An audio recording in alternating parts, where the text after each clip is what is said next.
Welcome back to another episode of the Genius Podcast. My name is Karen Doyle, your host and founder of the Genius Project, an initiative for Catholic women designed to support and resource you towards growth in all areas of life, spiritual, personal, and professional. We seek to do this through the Catholic Women's Masterclass, our Catholic Mindset programs for women, as well as a number of other online products and resources. If you would like to find out about any of these initiatives, you can visit our website, www.geniusproject.co. I'd love you to come and join us on Instagram, genius_project_daily, or you can view the live recordings on our Genius Project YouTube channel, which is actually still in the process of being rebuilt after being hacked. So hopefully that will be all up and running very shortly. Ladies, we have some very exciting news. We are opening the doors to a new cohort of the Catholic Women's Masterclass. For those of you who are not familiar with this masterclass, this is a 4-month journey of restoration and renewal where we take a look at your life, what's working and what's not working. And then we start to build some rhythms of renewal, some very clear rhythms and patterns of behaving and skills that are going to see you go from surviving your life to thriving in your life. At the heart of this masterclass is really coming alongside women and helping them to live into the fullness of who God has created them to be. Life has a way of pushing us to the sidelines of our own life. And sometimes if we're living on the sidelines of our own life, we end up feeling really unfulfilled. We can feel overwhelmed, and then we can start to live in this state of resentment. Ladies, you are not meant to merely survive your life as a woman. You are called into the abundant life that Christ promised you. Sometimes we lack the skills and the tools that are required to live this abundant life and to live in the fullness of who God has actually created us to be. So ladies, I would love if you have any questions for you to send me an email, karen@geniusproject.co, and I would be more than happy to answer those. We do have a waiting list for this next intake, and I'm hoping to open the doors and kick off this masterclass around the 20th of July. So if you'd like to get on that waiting list, once again, please send me an email or you can sign up through our website, www.geniusproject.co. On this week's episode of the Genius Podcast, I am talking to the very wonderful, dynamic and vivacious Lisa Canning, otherwise known as the Possibility Mum. She is the author of the book, The Possibility Mum, and she gives some really powerful insights into how we can live, I guess, in our purpose and our mission. And this is going to be a bit of a focus on our podcast over the next couple of weeks. Lisa Canning is the mother of 10 children. She's currently living in Canada. Lisa built her own interior design business. She was the host of a show on HGTV, and she was very successful in this arena. She now spends a lot of her time helping Catholic women who are wanting to build businesses to really develop those skills and the tools that are required to build a good business from the ground up. And on today's episode, we're really going to talk around this juggle that so many of us as women experience, this juggle between work and home, and how we can actually live a life of possibility and purpose. I hope you enjoy this conversation with Lisa Canning. Well, Lisa, welcome to the Genius Podcast. It's so fantastic to have you with us. I think we had an interview booked in 12 full months ago and it didn't happen. And so we've been rescheduling. So it's wonderful to finally have you on the podcast. I'm so happy to be here. It's honestly a pleasure. Well, thank you. It's what time? It's 2:30 p.m. over in Florida. It's 5:30 a.m. here in Australia. And I've watched you on Instagram and you're doing your gym workouts at 5:30. And I'm like, oh, she's a better woman than I am. So, I will tell you, I never, ever thought I would be the kind of person really? who would work out at 5:30. But it's amazing what can happen when you just try it. And now I can't imagine my life without it. And I can't imagine doing it at any other time. Like, it is a really convenient time to just get it done and start the day. Yes. Well, my husband's always been like this. He always gets up at 4, prays, and then he's out on his bike. I've never understood it. So maybe that is yet to happen for me. However, in the summer, I do like getting up, going for a run, but it is getting a bit cooler here now. So that's a deterrent. So Lisa, would you share with us a little bit about your background and yourself, just for the women who haven't come across you before? I started my career kind of in an interesting way. I was had the fortunate experience to host an HGTV show in Canada, where I'm born and raised. So I was the designer and on camera talent for a show. And I had no ambitions of being on television or doing interior design. It was kind of a very random situation where a mom at my high school had always seen me talk like in public, and Mhm. she said, "You need to be on TV." And I was like, "I don't know what that means." So it was sort of this accidental television career and design career. And so I started designing for both private residences and then as well as on television. So I've worked with people like the Property Brothers and many other personalities in the HGTV world, and had children at the exact same pace that my interior design career was growing. Really? So I now have 9 children. But when I was doing interior design, it was every other year. So while I was still practicing interior design regularly, I had 6 children, and people just sort of like it was so funny. I could feel it almost happening in the middle of a design consultation. I would be telling them, okay, this is where we're gonna put your oven and your fridge, and here's the wall we're gonna remove. And I could see it. I could. There would always be this little point in an interior design consult where somebody would kind of like cockeye, like they would turn their head and they would just be like, can we please stop? And can you tell me how you are managing your life? Mm. Because a lot of these professionals that I was working with were, the kind. Most of the people I was working with to do sort of high end interior design were people who had professional careers. So we're talking like doctors, lawyers, people in finance, very high pressured and Full very high lives. time, like high Yeah. time. Yeah. They also had small children, and so there would be this moment where they would be like, I don't get it. Mm. Like, I feel like I can't keep up with anything, and you are here smiling and happy with lipstick on, and you have all these children at home. Like, so I just sort of got to this place where I was like, okay, there's something that I'm doing that I'm very unaware that I'm doing, but people keep asking me for help with.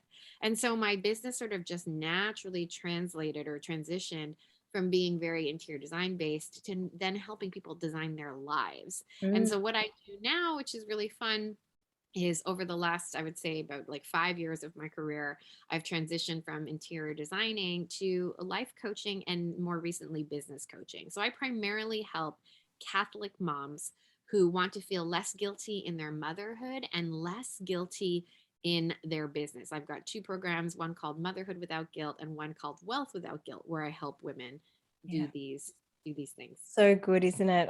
You and I are very much kindred spirits because I share similar passions to you. But it's so true that so many of us, and I'm sure you at different times will have probably struggled a little bit with trying to work this out.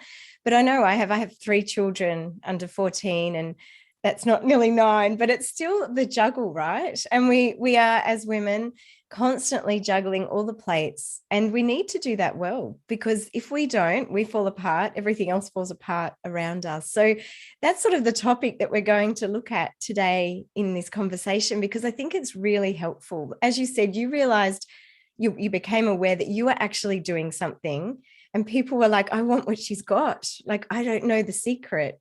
And so that's something I'd love to discuss with you, that secret sauce, like some of the strategies and the things that you put in place for women, that you advise women on, for how they can actually juggle their life, because it's hard.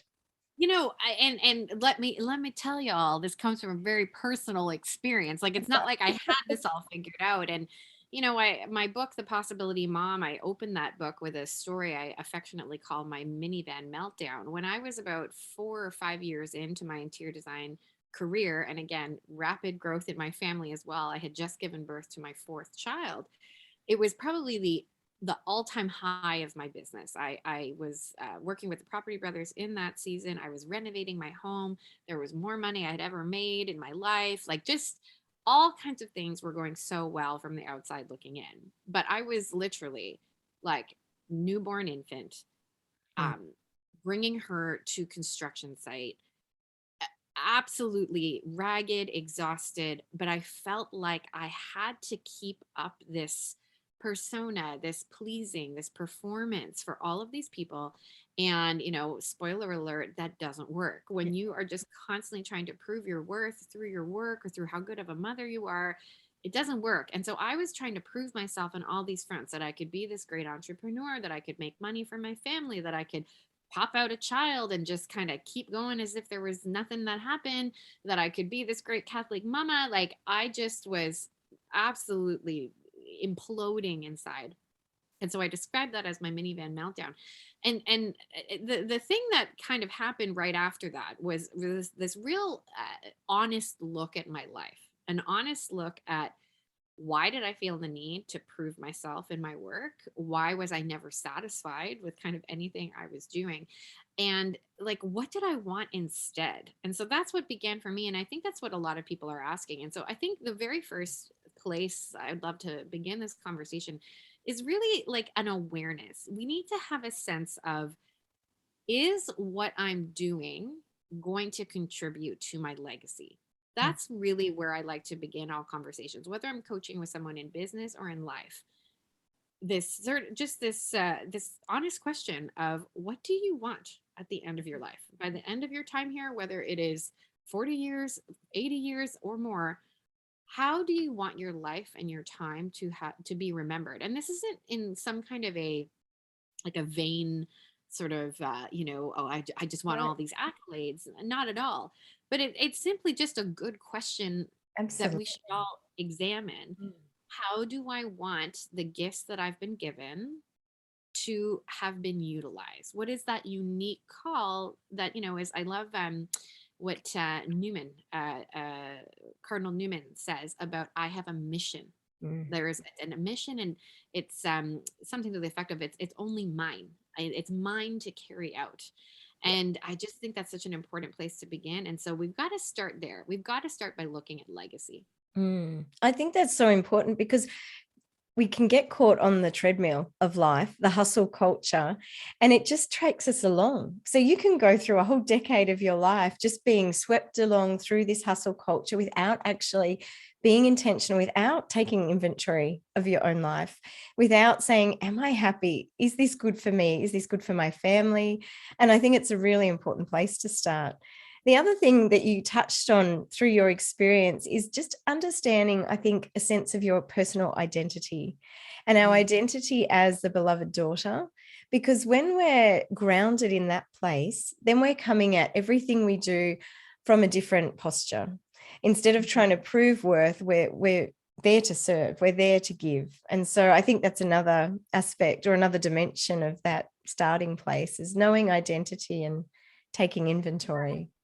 I was coaching a client, and I'll never forget these words she said to me. Um, we were talking about the topic of worth, and she has a daughter who has special needs, extreme special needs. So she is in a wheelchair. She needs assistance to eat. She needs assistance to go to the bathroom, all kinds of things. And she just said something to me that has always stayed with me. My daughter is always going to take more than she produces. So, Mm. meaning there's always going to have to be people like helping her, then she is going to produce for the world. And of course, we know this in our Catholic anthropology. We all have worth regardless of what we produce. Mm. My client's daughter has immense worth. I have immense worth. You have immense worth. Everyone listening has immense inherent worth. Yeah. And no amount of pleasing, producing, performing, perfecting, all the P's, no amount of any of that can ever change it. But the challenge is, I think, even as a ardent Catholic, even as a devout, even if you are raised with this understanding, Yeah. it can be a very easy thing, at least in my experience, to forget when you are surrounded by whatever you want to call it, hustle culture, or even just like a sense that what you do for work and what you earn Mm. gives you something, like that means something about you. And Mm. that's taken me, if I'm being very honest and Mm. transparent, that has taken me a long time to unlearn. And I still catch myself even now sometimes. I have I would say that I have a pretty decent work ethic, meaning I work pretty hard and I like to do a good job. And I have to really watch myself to not allow that to inform Mm. my worth. Like, just because you produce all that stuff, Yeah. it doesn't really matter, because if you didn't, it wouldn't matter either. But Mm. I have to really watch myself. My love for achievement, I just have to always monitor. Is this a healthy love of achievement and a good stewardship of my time and energy? Mm. Or is it becoming like, you're patting yourself on the back? I think we have to always just be careful of those things. Absolutely. And I think what you're picking up there is just living intentionally, being really intentional and self-aware. And a lot of that comes from a beautifully developed prayer life. I know you and I have both been through the Purgative Way course with Metanoia Catholic, and that has been so helpful as well. Did you find that helpful for yourself personally in this area? I mean, I'm gonna keep it brief, but Okay. this is an area that just means so much to me personally. So very quickly, I have always personally developed. Like, I don't know if that is something I gained from my parents. They're very intellectual themselves. And so I know growing up we were always around a wide array of viewpoints. My parents love culture. They exposed us a lot of different things. So being exposed to things beyond the church, for example, was not an uncommon thing for me growing up. All Mm. kinds of things. And so I pursued development with, world class coaches in the secular world. And for a very, very long time, I just sort of, it didn't occur to me at all that I was perhaps compartmentalizing my personal development. Mhm. Not that I was ever sort of leaving Christ out of it. I don't think I would have said that. Yeah. But when I look back on my experience, all before what I know now from taking Purgative Way, Metanoia Catholic's Purgative Way program, I just have such a different perspective or a different lens on the human person. Mm. And you cannot separate anything. Like, everything in our life is interconnected, number one. And number two, theologically, it's not correct to say that the person is like a little bit over here, a little bit over here. Like, we are designed as Total you. integrated humans. Like, just there's no, you can't separate, the fact that you are a child of God kind of in anything. Yeah. And, I think it's an interesting concept. It's a true concept, number one. It's a very complex concept. It can be a very complex concept to um, sort of meditate on, but it's also very simple. And Mm. what do I mean by that? We just want to always be pointed towards God. Yeah. And there are thoughts in our heads that can point us away from God. And there are thoughts in our heads that can point us towards God. And like I said, I think I had a pretty decent radar kind of growing up in terms of, is this new age? Is this like not in line with my beliefs? But number one, it was exhausting to do that. Like, to Mhm. constantly just be like, wait a minute, is that in line Second with my guessing. beliefs? Mm. Just exhausting. Yeah. But then I think I really, like, I kind of compartmentalized personal development. I was just like, I'm just going to do this over here. It's okay that it's completely separate from God. And like, it's just going to be over here. To do it all together, to Mm. understand that we've been given reason and intellect by God. Yeah. Like, just think about that for a minute. To understand that your ability to reason, your ability to use your intellect, that all of this can point you closer to your maker and help you to become more holy. Your intellect can actually help you to become more holy. I Mm. just don't think I ever truly, I don't know, embraced that. Like, and so when my eyes were all opened, that actually the pursuit of human formation can make you more holy. I Mm. think I had it in almost the back of my head. Human formation could be bad. Mm. And it can be, like, if we're just being honest, there are things in the secular world that are too self-focused.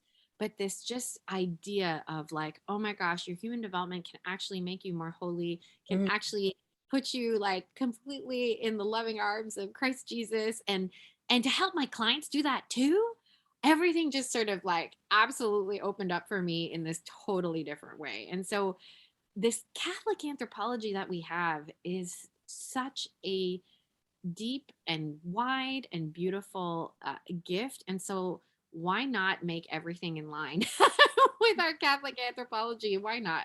Absolutely. And it just fits. Everything just fits. It falls into place and makes sense. And I think when you're, and also I think that the tools given to do that allow you to then walk into freedom, which I've experienced in my life. I've seen it in the women that I coach. And you can take someone to a certain point with personal development, but Jesus is the ultimate agent changer. And so when we're doing that apart from him, sometimes it's actually hard to have that permanent lasting growth and freedom. It's way harder. And I like to talk about it with this visual. It's like you have two choices. So I say this a lot to the women I coach in business. You got two choices. You can run your business like this with your fists clenched tightly, white knuckle, trying to hold on for dear life all the control, Yeah. which is like the tendency that I've had for so many years, and so many business owners in the secular space, what I observe about them. So much tension, so much pain, so much control, and so much disappointment.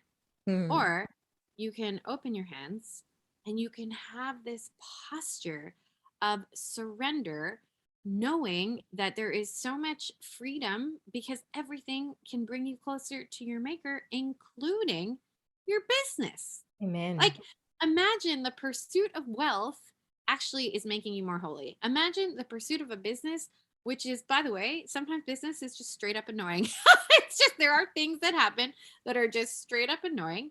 But what if all of those pursuits are Mm. actually um, part of your unique plan to make you holy, to grow in beatitude? I like to look at the virtues of Mary Yeah. in line with entrepreneurship, and I just think there's so many things there. Obedience. There's qualifying words about. Oh, here, wait, I have it right here on my computer. You got another There's book there, Lisa. There's another book in that. Oh my gosh. Okay. Profound humility. Yeah. How much humility we need as entrepreneurs. Blind obedience. Sometimes you feel like you're on this path, but you're like, what? Why am I here, Lord? Well, let's just keep on going. Continual prayer, heroic patience. Heroic patience is one that I see in both moms that I coach in life and moms that I coach in business struggle with so much. It's like, why isn't this happening now? Why isn't my child like agreeing with me? Why does my house like always look like a disaster? Nothing I'm doing is working. This heroic patience Mm, is just that's just, I I mean, like I can see that in my own life. that. Me That's too. So good.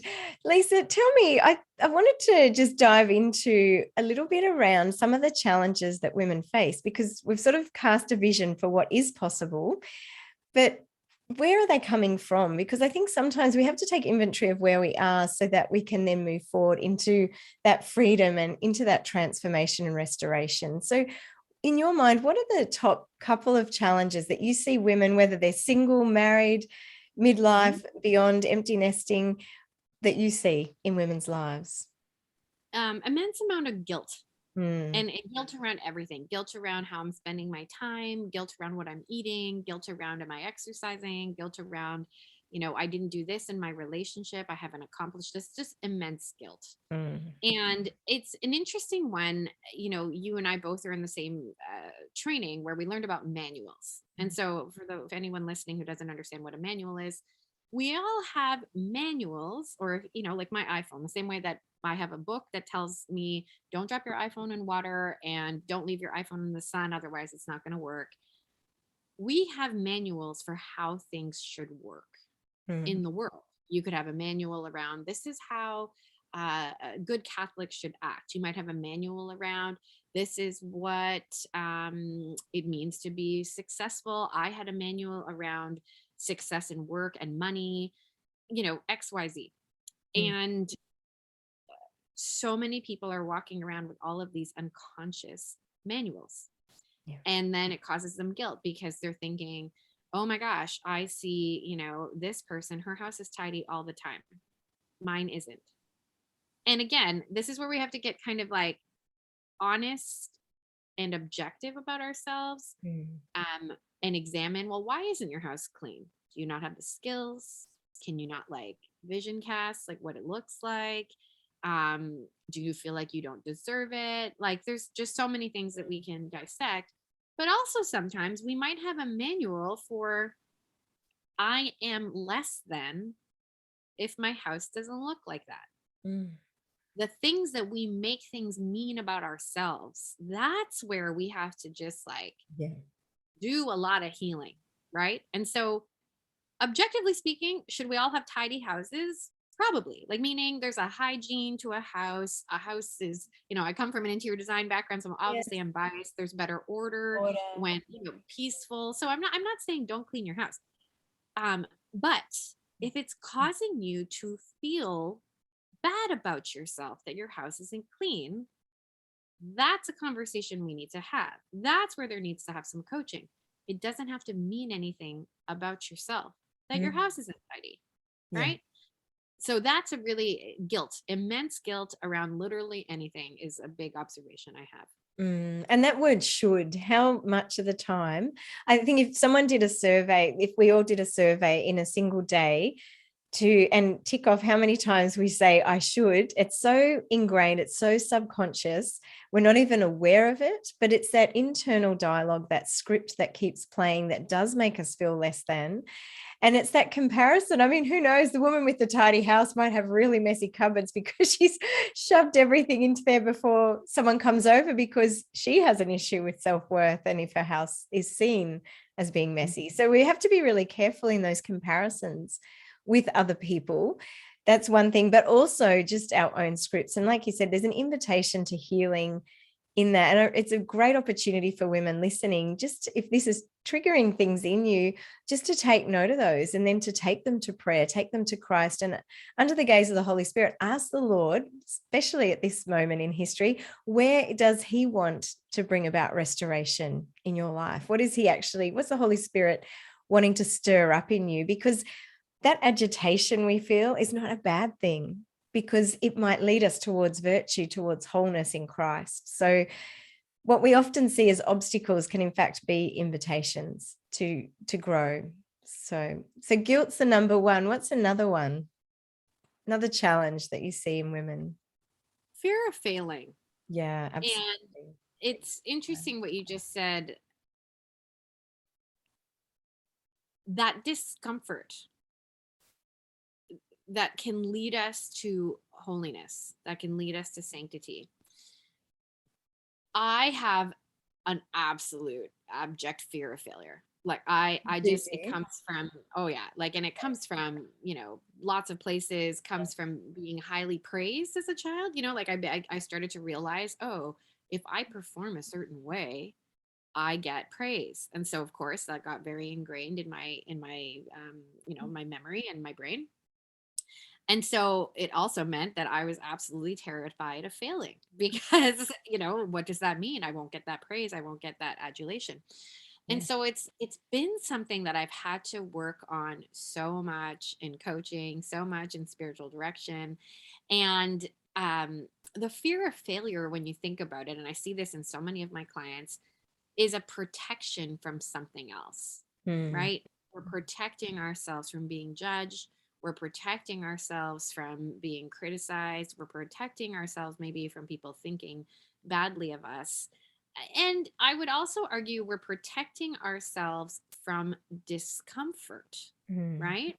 Yeah. Um, and what my coach has been helping me with in this pursuit of getting a better relationship with failure is to simply just be okay with that discomfort. Hmm. So it's easy to say just be okay with failure, fail faster, whatever. And that's like a good, it's a good script to have, certainly. Hmm. But I actually, like, what she's been really challenging me on is that emotion, that feeling you have when maybe you do disappoint someone, Yeah. or that feeling you have of pain or regret or whatever when maybe a launch or something doesn't go according to your hopes, Yeah. that you actually just sit in that feeling and be okay with that disappointment, that Mm. that feeling that you were so desperately trying to avoid actually isn't that scary, actually isn't that bad, and you can actually kind of get up and move on from it. So fear of failure is so deeply rooted in protection from something. Mm. And what if we just got actually comfortable with that emotion we're trying to protect ourselves from feeling.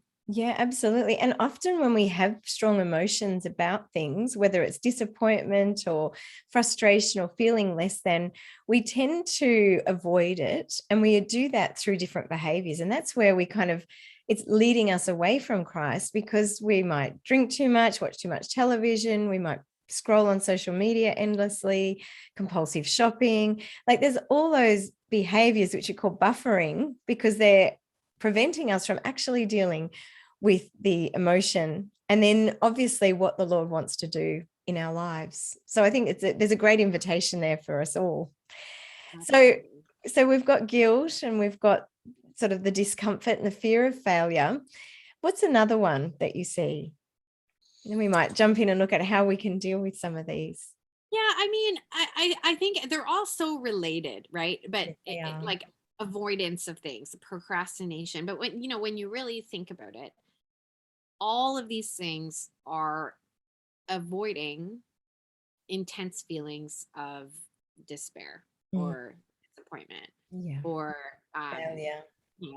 just dealing with reality. And so really like how we deal with it is what I just shared a moment ago, is we get comfortable that that feeling and is actually okay, number one, but even to expect it, like expect it. And this is such an interesting thing that my coach is having me work very hard on right now, is literally, oh, you're There it doing that. is. Yes, like you're There it doing is. that again. Hello, familiar friend. Um, and again, to just simply get more objective about how we respond to situations. This phrase, don't make it mean Mm, anything about me, mm, is sort of my favorite phrase to use both on myself and on my clients. yeah. What are you making that mean about you? And honestly, when you can become more objective about basically everything you do, it makes things incredibly more simple. You're able to ask good questions like, is that really true? Is Mm, this true all the time? And again, at the heart of it, a lot of these are lies that are not bringing us closer to God. mm. And so let's just vominos all those things out of our brains. Like I love let's just it. Purge delete those ourselves. sentences. Yeah. And that's really how we move on. And of course, I'm a trained mindset coach like you. I can coach myself to a certain extent, but I love having an external coach. I love it so much. I can't say enough about it. I have a spiritual director. Like I got all the things, All the and things. it's just I really like the biggest thing that we can protect or invest in. I really do believe is our minds. We are transformed by the renewal of our minds. Our lives can be transformed by singular sentences. When you think about it, Mm, singular sentences in our brains can make all the difference between a life of freedom and a life that feels powerless. yes. And that's just the truth of the matter. We've been given incredible intellect and the ability to reason by our creator God, and so we get to use it. It's like a gift to be able to use Mm. our reason and our intellect. Absolutely. And part of that is our will, correct? The ability to actually choose. So we can choose thoughts. And I think this is a new concept for a lot of people, that you can actually choose what you think. And that gives you immense power. And it also puts the onus back on you to co-create your life with God, because we are called to be co-creators with the Lord. So we're called to be active participants in our own life. And so we're not passive victims to whatever happens to us and how we think and our emotions. We have far more power than we realize to actively participate with the Lord in, I guess, moving towards vice or virtue and our own growth. So Lisa, It, sorry, go for it. it's just it's such a gift what you just said, the will, the ability to have this choice. We have been given free will. That's another thing that Mm. my brain will always sort of, I don't know, like if I think about it too hard, I get too like lost in too much philosophy, but like we're not robots. We are not robots. We are not sort of just like put on this planet to kind of, I don't know, like just Just like function. be turned on and turned off. No, we have been given this free will, and it's like a fascinating gift, and we get to every day choose to be in union with God. Yeah. And I just think it's so fun, and it is so fun to coach in this way, like I never, this is a fairly new genesis for me. I don't know if you feel the same way, like Yes, very much. this being able to do this for our clients thrills me, like just Mm. so much. It, it's so many aha breakthrough moments I find in coaching women, because we're coaching in a unique way that's really integrated with our faith. My husband and I studied at the John Paul II Institute. We did the theology, marriage and family studies here many, many years ago. So we studied John Paul II and we studied Aquinas, and we studied that at a high end level. But it's been such a gift years down, like 15, 20 years down the track, to then merge that with coaching and to have all the pieces put together so that you can actually help women. I find that there's such freedom that I'm seeing in women's lives when they have a revelation of their ability to choose, and their ability that they actually have far more power than they realize. And questions that I love to ponder that I think coaching answers is, what does God want for my life? And now how do I go do that? Right? That latter phrase. So what does God want for my life? And how do I go do that? That's the unique place. That second half of that statement is the unique place a coach gets to live. We get to help our clients. How? How do you do that? What thoughts do you need? What thoughts do you not need? Yeah, and I just it's an immense gift. Great journey. So, Lisa, just in wrapping up, I'd love some of your thoughts around and advice for women who are feeling really overwhelmed, whether it's overwhelmed with negative mindsets or just overwhelmed with the juggle of life. What are some of the things that they could put into place after listening to this podcast that could really help them walk towards breakthrough? So number one is to not judge how you feel. It's like the best advice I've ever been given, and what I'm constantly telling my clients. Like, so we're going to use an arbitrary example. You forgot it was today's St. Patrick's Day. At time of recording, it's St. Patrick's Day. You forgot it's St. Patrick's Day. All the other kids are wearing green and like funny hats, and you forgot. You get in the car and you might kick yourself. Like, you might be like, I can't believe I did that. Oh my gosh, I'm Terrible so mom. yeah, right. All the things. So my very first piece is, you know what? Like, it's all right that you're upset. Like, just give yourself a little moment and don't judge how you are feeling. Okay. So that's like the very first step. Let's get a little bit more objective.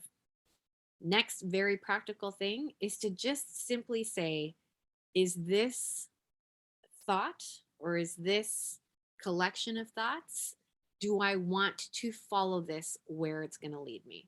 So let me just again play this example out. You're sitting there in the car being like, I can't believe I did this. I'm the worst mom.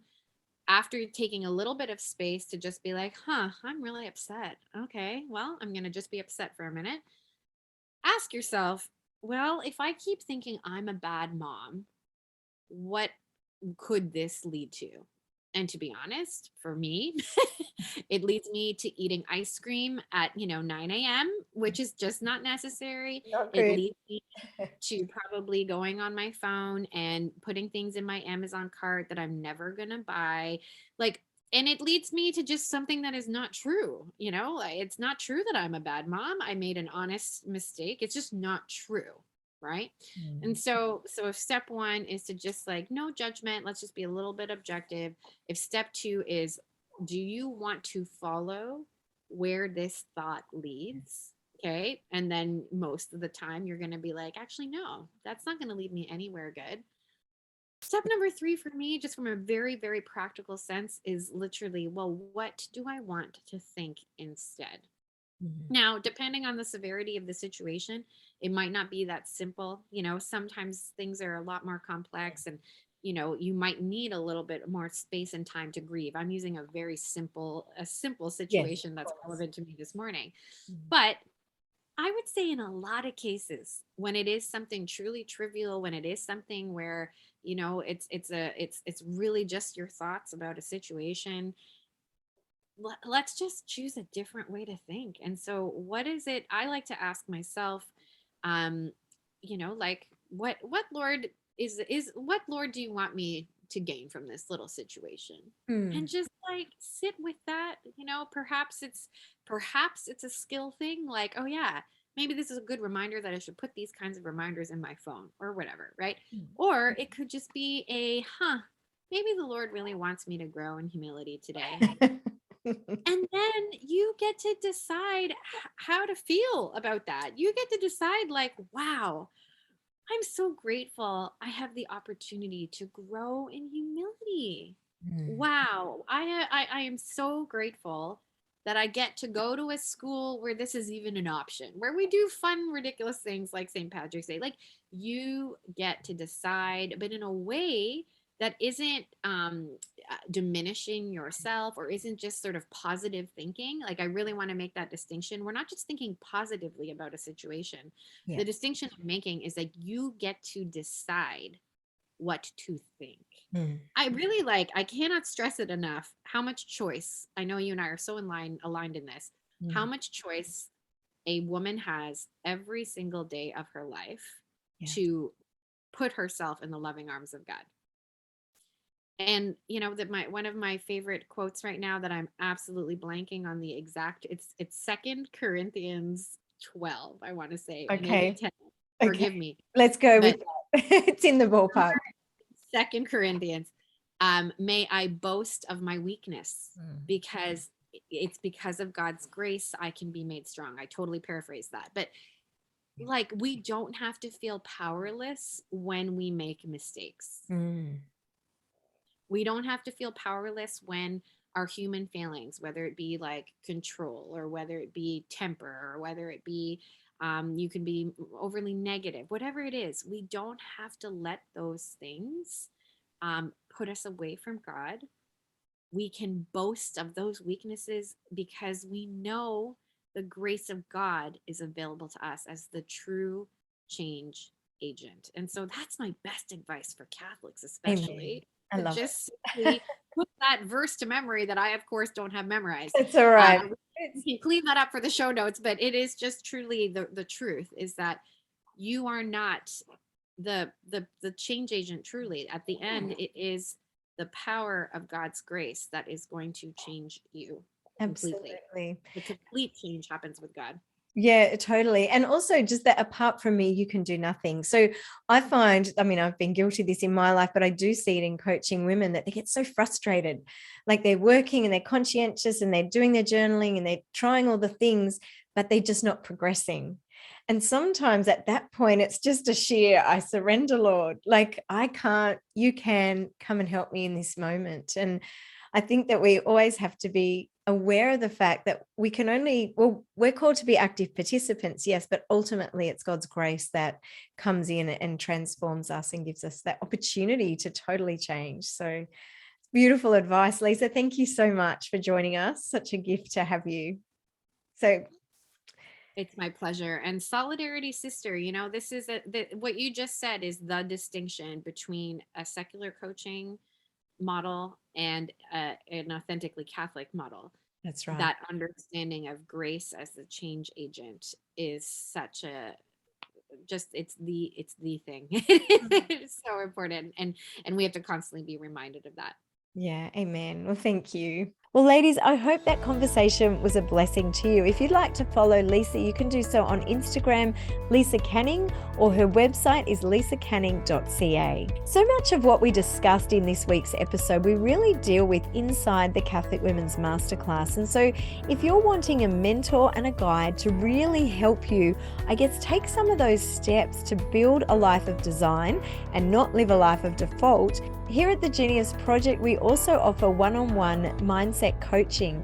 So once again, if you're interested in either of those initiatives, you can contact me through email, karen@geniusproject.co, or our website, www.geniusproject.co. Ladies, it would be so helpful if you've enjoyed this episode, if you could head on over to the podcast platform that you're listening to this episode on and leave a review and a rating. This only takes a couple of seconds, but it does so much to help support the work of the Genius podcast and the Genius Project. So I really thank you for doing that.